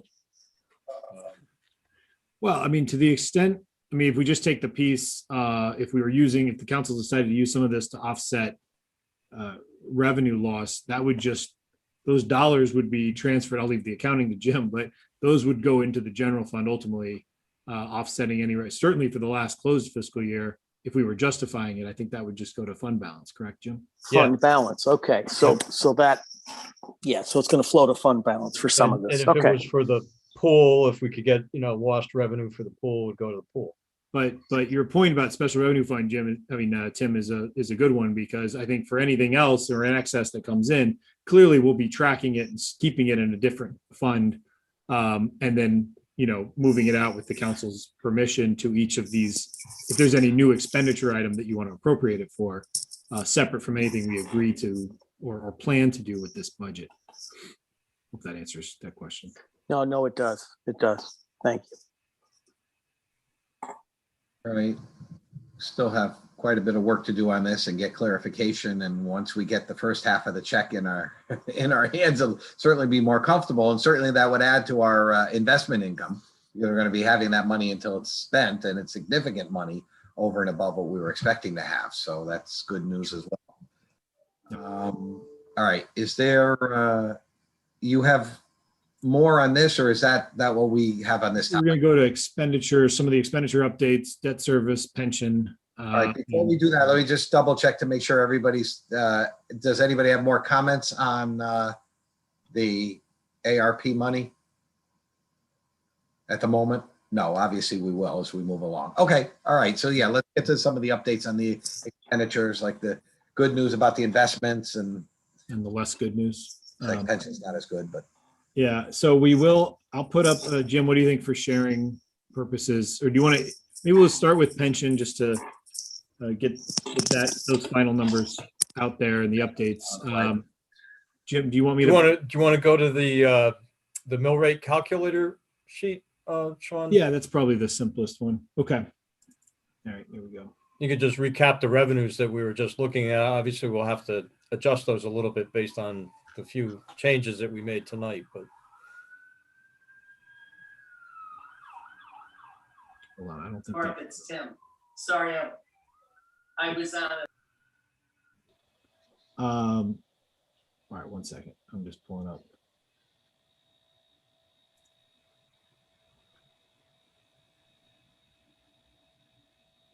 Yeah, I think I'll pull up the town budget reductions spreadsheet. Jim, is that the easier one, you think? Because that's Either where you one. grouped. I think either one. Okay. All right. Sorry. There we go. There we go. Okay. All right. I know that's going to be small, so I'm going to zoom this in here a little bit. There we go. All right. So we just went through revenues again. Some of these are placeholders, understanding that these are mill rate sensitive items that will change. So there's no adjustment currently there. We just talked about all of the departments, so I won't recap all of that. These would need to be adjusted a little bit with some of the modifications we just made. These spreadsheets don't talk to each other, but we'll roughly, you recall that was the 247. Order of magnitude, the right number. Right. So here with some items, some of which we've talked about before, some of which we haven't until now. And Jim will kind of explain a little bit more on the pension side, but we did just get final numbers from our actuaries on the police in the town, and then of course the Board of Education and fire as a small subset, pension, annual or actuarially determined contribution, what they used to refer to as the ARC, the annual amount that we have to fund as calculated by our actuaries. Unfortunately, as they completed their review of the experience, and again, it's important to remember this is dated back to July 1st of 20. So as of July 1st of 20, there were a few things that worked against us where we actually had hoped that we had pretty conservative numbers in our estimates here. And we were hoping for better news that would actually pick up some funds. But ultimately what happened, as is the nature of the pension program, both the investments, which even though since July 1st have done very, very well, there was a dip in the market, obviously following March and April of last year. And as of July 1st, there was still a down market that meant the investments weren't quite as high, which we kind of expected. But what we didn't expect is that the pension plan had two other things not working for it, strictly from an actuarial standpoint, which is a lack of people dying, frankly, and a lack of people retiring. So two things that were different than what the actuaries had estimated initially in the year. And so unfortunately, from an expense standpoint, that did result in a little higher ARC than we had initially budgeted in what I put forward in March. Jim, feel free to jump in whenever I have. Yeah, the only thing I have to add, Sean, is generally the projections that I work with are on the conservative side, and I was kind of surprised that all three of those variables you spoke of are investments, retirements, and deaths, which are the drivers of the assumptions, all worked against us this go around. And So I was hoping that we'd at least stay flat with the projections that we had going into this, but that was not the case. And so there's about 170,000 additional actuarially determined contributions that are required for next year's budget. So that you'll see these in total here on the town side, the town portion of the pension being an increase of 27,000, police 67,000, fire actually a reduction of 12,000, and then the Board of Ed an increase of 87,900 here in this line here.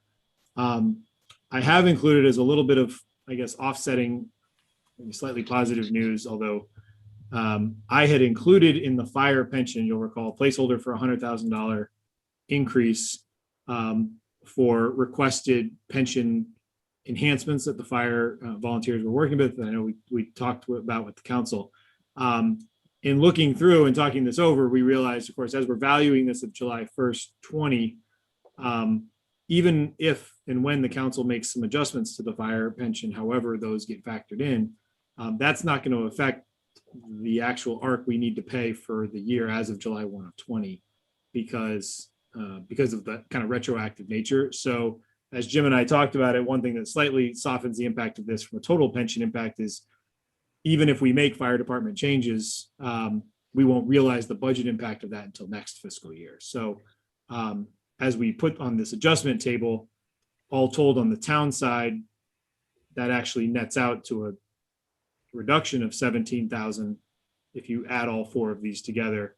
But then you add the Board of Ed side, they're $88,000.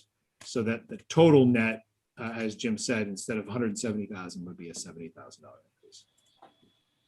I can't see everyone, so I don't know if I should pull this down or answer any questions on the pension. I just want to reiterate that just because you're showing here that the 100,000 for the fire department is being taken out, it does not mean that we're deciding not to work with them to discuss whether there should be some enhancements or not. It simply means that whether they were done or not, they will not affect next year's operating budget. Right. That's a very important point. So moving on from that, unless there's more questions on, again, obviously disappointing that this didn't go the other direction as both Jim and I had expected it to, frankly. We have a few other items. I don't know, Jim, do you want to walk through each of these? Is that easy? Yes. I think, you know, Pension- there's, Sorry, Jim, hold on. Let me just stay on the pension for just a minute. I'm disappointed that we've got, the vendor is taking this long and this complicated to come up with the numbers. I mean, to be honest with you, July 1 through now, and I'm sure you gave him the census early enough to make that work. It's just not reasonable.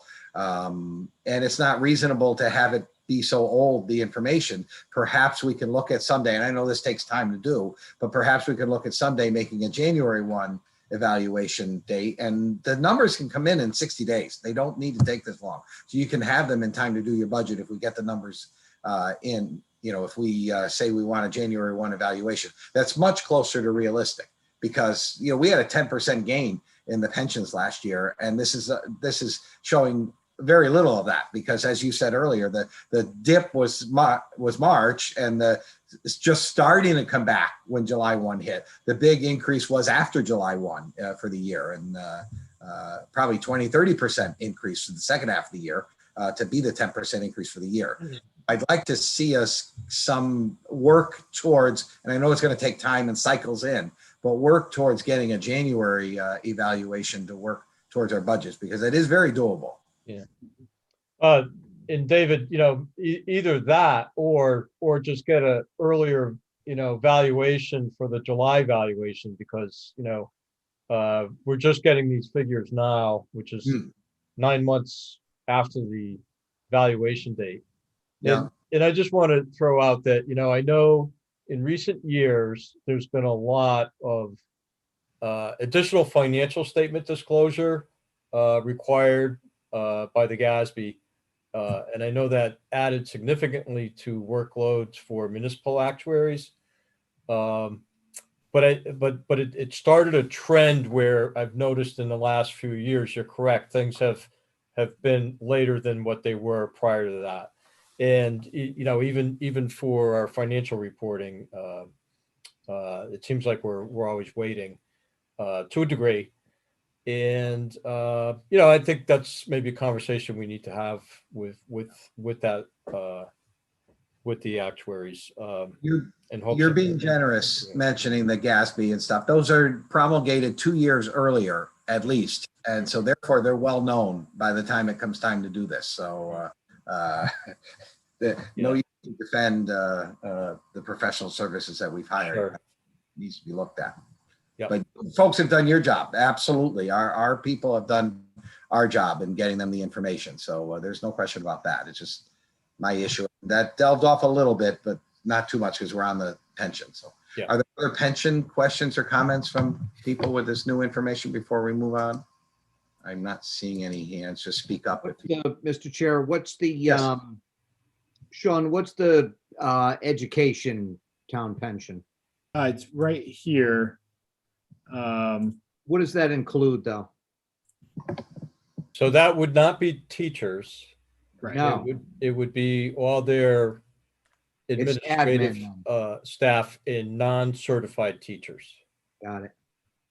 Okay. and custodians and so forth, Secretaries.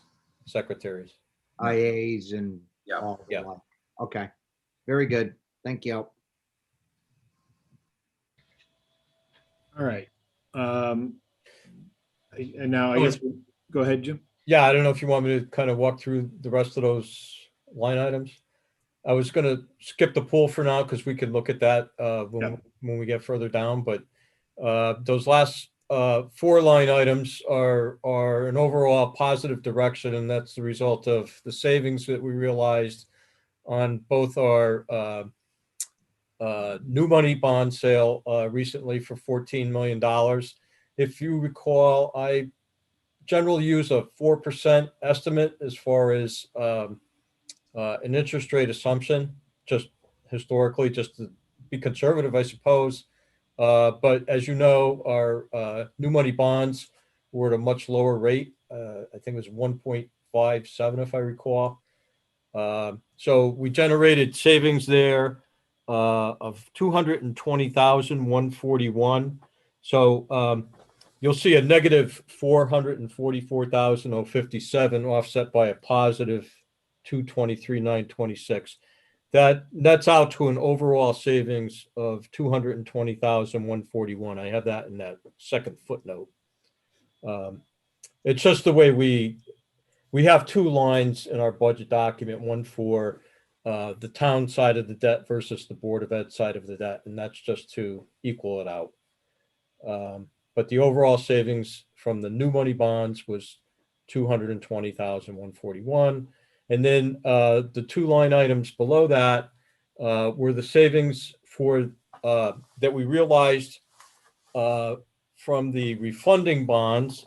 The refunding bonds that we recently did were 9.725 million. And so that savings, there'll be savings every year for the life of those refunding bonds. But what we're showing you in that chart was just the fiscal 22 savings. So you could see the savings here that we realized from the refunding bonds this year are in that column labeled savings. And so that's the 104 for fiscal 22. All those other years, all of this will be taken into consideration, a total of $823,000 less in the debt service schedules that I use for our projections. I will reduce those now based on these savings going forward. And so hopefully between that and the lower interest rate on the sale for the new money bonds that we realized, hopefully make those projections a little bit lower. And then just thought I'd throw out too that, you know, we're in a low interest rate environment, and we've been fortunate to have premiums, large premiums on our bond sales. So these are the proceeds that we get from the sale. So this was the refunding bonds. We had a premium of over $1 million on the refunding bonds. That's because the coupons, the interest coupons for the investors are a little bit higher than the rate we realized when we sold these bonds. So the bonds sell at a premium, or the investors are willing to pay a premium to get that little bit higher coupon rate. So over $1 million premium on this sale. And if you scroll down, Sean, on the new money bonds, we received over another $1 million. So there's over $2 million there. I'm still kind of waiting for the final tally on bond sale costs, but it shouldn't reduce that by all that much. So I expect that we're going to have a couple million that we could probably add to the debt service reserve fund, which is what we've typically done with these premiums. I think that's probably the prudent thing to do. And then you can decide how to allocate that over the ensuing years. So I think there's a few positive developments there, at least as far as what I'm going to be projecting for debt service. And I will start working on those projections to update them. So and I think that premium is a good point. I know we haven't talked about, we did 2 years ago when we last had our bond sale with a little bit of premium coming in, and we've, as Jim said, traditionally put that in the debt service reserve fund. That way you're kind of fully realizing that 1.57%, effective rate. There are communities that do not have AAA bond ratings that will take that money and take that $2 million and put it right into the general fund and spend it. And then ultimately that means they're paying 4 and 5% for their bonds effectively when they do that. So this is the right thing to do. And we wouldn't ever do that, of course, but just so you see, when we have that updated schedule and debt service reserve, you'll see that extra $2 million come in that we can use to offset debt service. Can we set that up so that it mirrors the length of the bonds? Like one of them, the repayment, I think was 8 or 12 years, and then the other was 20 years for the bonds. Can we set that up so that going forward, it comes in as reimbursement a little bit each? So I think, typically we've had a spreadsheet that we have kind of projected out how we're going to use our debt service reserve, and maybe we can incorporate, that train of thought when we update that spreadsheet. Okay. Yeah, I think it would be a good idea to model that out 12 and even 20 years and then just sort of show the plan. I think that's a good idea. Yeah, good. All right. Other questions on the good news regarding the refunding on sales and the lower expected expenditures? No, it's always good news. So nothing to dispute. All right. And then you had a small adjustment to the pool of about $3,000 over what you projected. Yeah, there's I don't know, if, Sean, you still have that to put up? Yeah. The 3,000 was basically the effect that the valuation had on the pool. So the pool pension cost increased by $3,007. And then same with the WPCD, $20,000. Well, no, actually go down further, Sean. The WPCD was actually favorable pension adjustment of 1,791.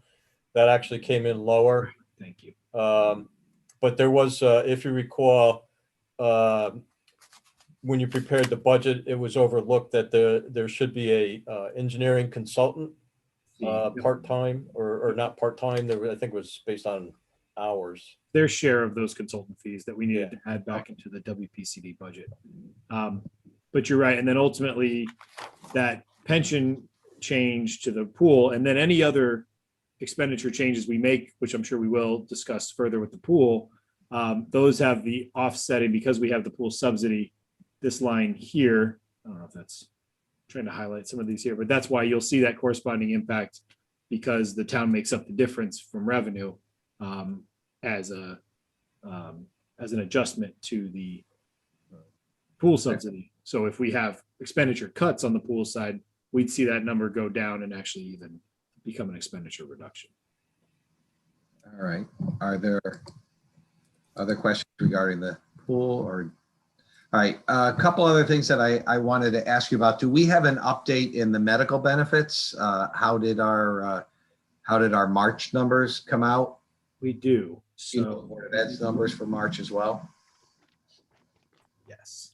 I know I didn't ask that earlier. So I'm sorry. No, but I had planned to have it up. I'm just pulling. It's hard to jump between so many files. Hold on one I second. know, and I'm jumping around a little bit, but we're trying to cover a lot, keep under the reasonable amount of time for this anyway. Here we go. I think this is the scan.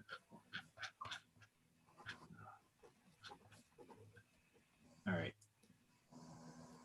Yep, I do. All right, bear with me. I'm gonna have to rotate it. Just 1 second. All right, that should do it. Let's see if this works. Okay.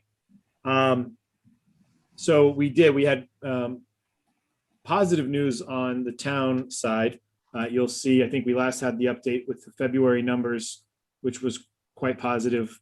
Again, we're just as a reminder for everyone, we have our expected amount broken up at 310,000 of claims. So anytime we're lower than that, that is a good thing following our rough start to the fiscal year here with negative variances. We had a positive variance in March, $44,512 to the good. So claims were 265,000 versus the expected. And you'll see overall, we're almost back on track. And I will say, after talking to our treasurer today, we're probably to the point, and I can get you a little more of my thoughts on this, but with the town side, because of my concern over the trend going the wrong direction, I didn't rely on, for the first time in probably 4 or 5 years, any fund balance or use of the VEBA funds or anything else that we've sometimes built into that number.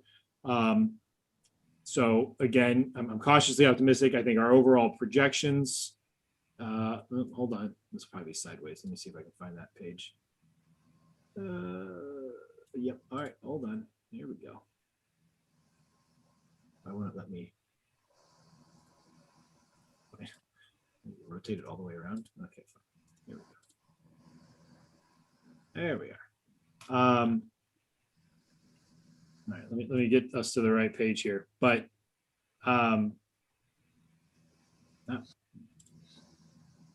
There we are. Okay. We're now in a much better position than we were before on the town side. So our projections, and I apologize, these are a little hard to read, partly because they're a scan, but you'll see our projected fund balance before claims with the updated information. If you recall before, these numbers of months were in the threes on the town side and low threes even.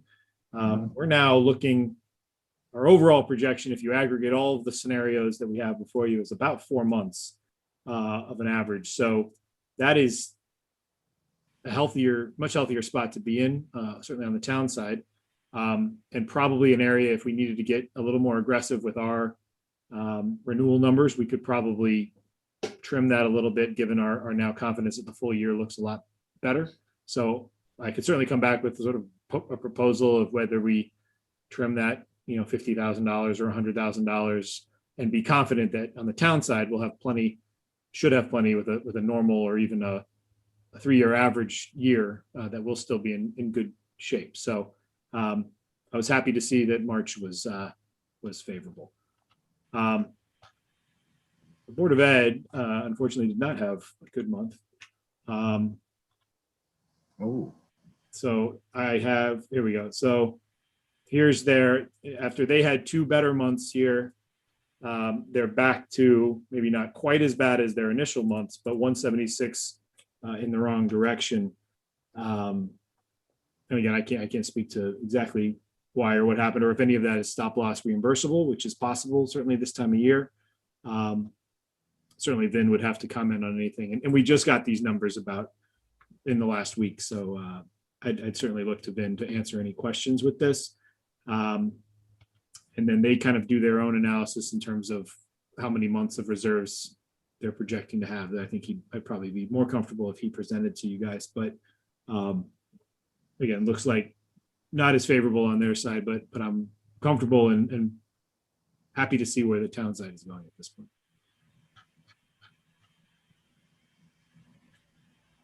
All right.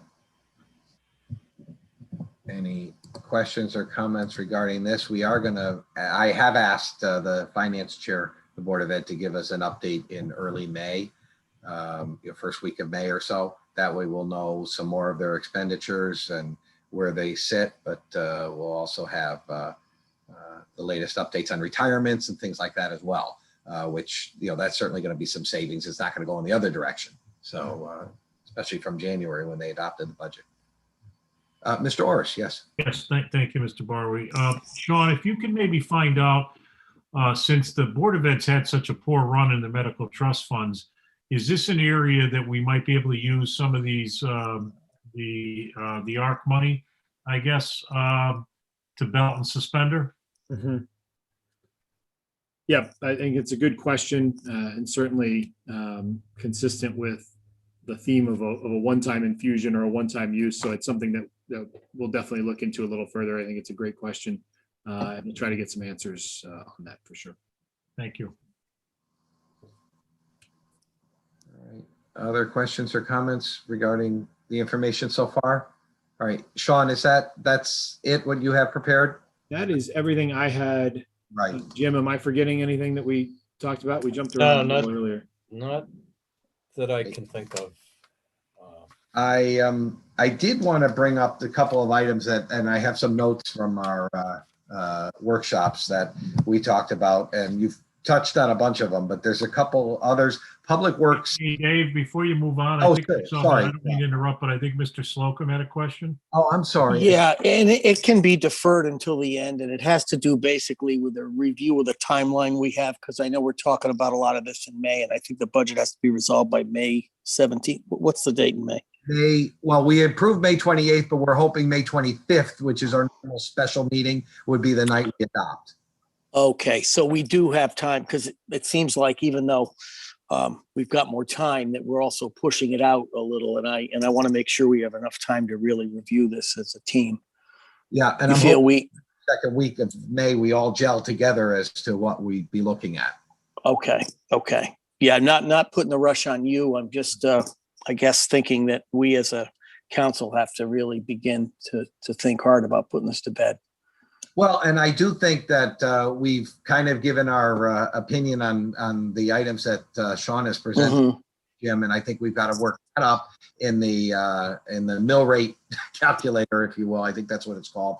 But I think there were other items that we talked about. That's just where I'm transitioning into. Other Right. items we talked about, maybe reviewing whether the expenditures were things that could be reduced, and there were consensus or at least significant agreement to look at those areas. And there were a couple of areas in the Uh-oh. works that were for material, and I think there's budgets of $100,000, and wondered if that was something that we could review and see. Dave, you froze up Just to for a begin. while, so I'm not sure we got your whole question. All right, thank you. My question was regarding some public works supplies lines that we talked about when we did the budget review, and whether or not there were some items that were budgeted. I believe one of them was budgeted at $100,000 that was historically only spent at about $30,000. And so those are areas that I think we had some discussion about wanting to maybe reduce expenditures. I also think, quite frankly, just my opinion, and there may be others that agree, that we may not be a year to add an additional public works maintainer, but I would be comfortable seeing us add a couple more part-time summer help, if you will, to help maybe in the spring and the summer. So that would be some significant expenditure savings there. So Dave, to follow up on that, I think we should be taking some time to look at any new positions, number one. And then number two, whether there's any places we're looking to cut any positions. I'm not suggesting we are, but I think those are the two questions that I'm interested in having a conversation on. Yeah, and I agree. And I think if we do have some comments, we probably should be getting them either here in this meeting, or you can email me and we can ask the town manager to look at what the cost might be or what the savings might be if we were to eliminate those. But I'm hoping that I'm beginning a discussion now that will at least just begin right now in terms of some items. Well, the only thing I would interject is I know we're trying to keep our budget meetings to 2 hours. So, Right. We're at about 2 hours now. And so I know we all got a lot to do, and I really prefer not to run these meetings much beyond 2 hours, Dave. All right, so why don't we? That's my preference. No, and I agree, and it is about 8:30, and I said that actually as I was prefacing this last part of my remarks. Why don't we do this? Why don't we ask that council members send me their information on positions they may have questions about and positions they may want to be added or taken away, and we can look at what the cost might be so that we can ask Sean to get those costs together. And then we can have another meeting. We were looking at early May, but that's 2 weeks from now. Do we want another meeting next week, or do we want to wait till early May and do this all at once? What's your pleasure? I'd prefer another meeting next week to kind of kick around some of the Yep. ideas that we all have. Good. Okay, let's do that. So if you want to get me some information so that Sean can look up numbers, for instance, I don't know what the all-in cost would be to leave out the public works maintainer, or what it would be to add in a couple of other people. So if we had that number, I think I know there's significant questions about the police position that they're hoping to be restored. There may be some other ones that I can't read my notes that far away. Could we not, Mr. Chairman, put all of the positions in a spreadsheet with a cost benefit and whatever that, and Sean and staff could provide that as opposed to us asking a question and him having to provide an answer? Maybe That's- staff could just provide us the information prior to our next meeting? I like that much better. And this would be regarding any new positions or restored positions. Right. The total all-in cost if we were to not have that position, just, what we could save. So that would be wages, benefits, Correct. the all-in cost. Yeah. Is that amenable to everybody? Yes. I was gonna make the same request as Mr. Slocum. Thank you, Tim. Is next week reasonable then, Sean, to pull stuff together? Sure. Yeah. Yeah. I mean, if we're talking the positions that are, new to this budget as opposed to last year's budget, that's not a problem. Yeah, there's not a lot of them. No, that's the other good thing. Are there other expenditures we want to look at, possibly looking at reductions? I think one of the big numbers we're going to see is when we get the COVID number of what some of the COVID expenditures were that we could possibly use as offsets, like the tipping fee, like the pools, some of the expenses we had that were there. There's a lot of expense. I think that number is going to be pretty big that we're going to justify from that $8 million in revenue we're going to have.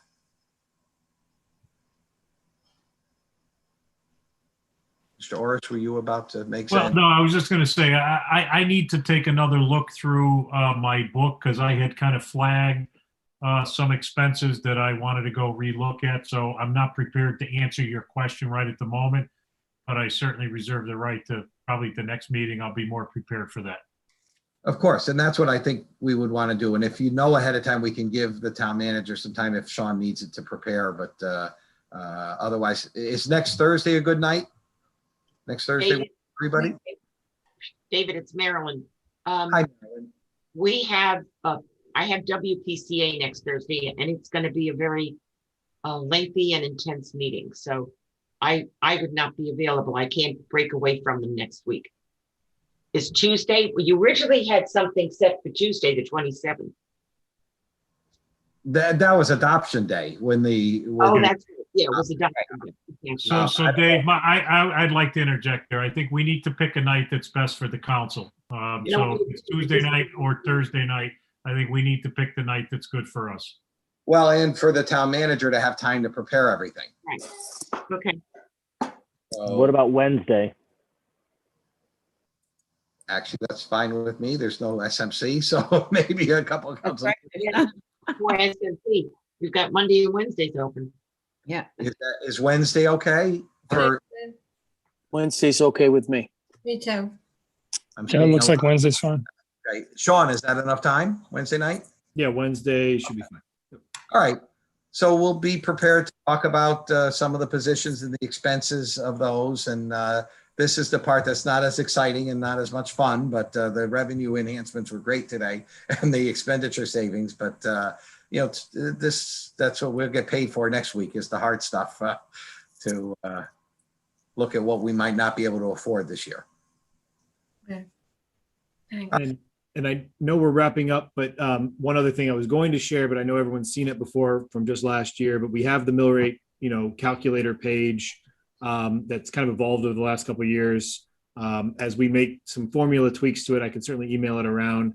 But I know folks will just kind of want to keep in mind, what's the value of a mill? What's the value of, what are we looking for in revenue increases and expenditure cuts to kind of get to where we're trying. I know we're still a little early for where we're going to try to settle or where we're hoping to settle, depending on the answers to some of the questions and the information requested. But respecting the time, I won't share that now. I know everyone's seen it, but I can email it around once it's final and people can kind of see what the new mill rate would be if the few adjustments we've made, as hypothetical as they may be now, are as they shake out. So we'll get that around to everybody.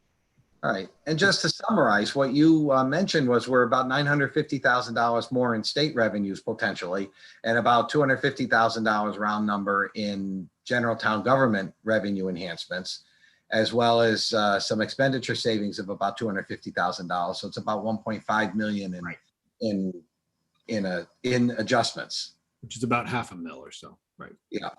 Ballpark. But yep, exactly. So I'll send that around. That's about. So Sean, that would also reflect, if we want to go say to a mill or a little less than a mill, what we have to look for in carve outs. So Right, so I'm that's- assuming that's what you're talking about with this Yeah. update. Historically, I know I wasn't going to Yep. share, but just quickly, we kind of track, here, the Yep. adjustments we're talking. Yep. And then feed these numbers here. Perfect. This does not include that 950. No, I understand. Talked about, but yeah, right. And then over here, we kind of have, and some of these formulas need to be updated. What's that new mill rate? Where does it go? What's the savings? That's Right. the piece I was trying to describe. Okay, fine. Perfect. Helpful. Good. All right. Anybody have anything else? Then Good we'll- meeting. Wednesday. I'm sorry? I have a question. I think it would be helpful if Sean could give us a list of all the COVID expenses so that we know that if we can use it for this money that's coming forward. Yeah, Good. we can do that. Yep. Separately, yes, thank you. All right, Thank you. good. All right, Mr. Orris, I'll hand the meeting back to you then. Thank you, Mr. Barr. Appreciate it. And with that, we have nothing else on our agenda. I'll call for a motion to adjourn. So moved. Thank you, Ms. Pavano. Second, Mr. Slocum. Yep.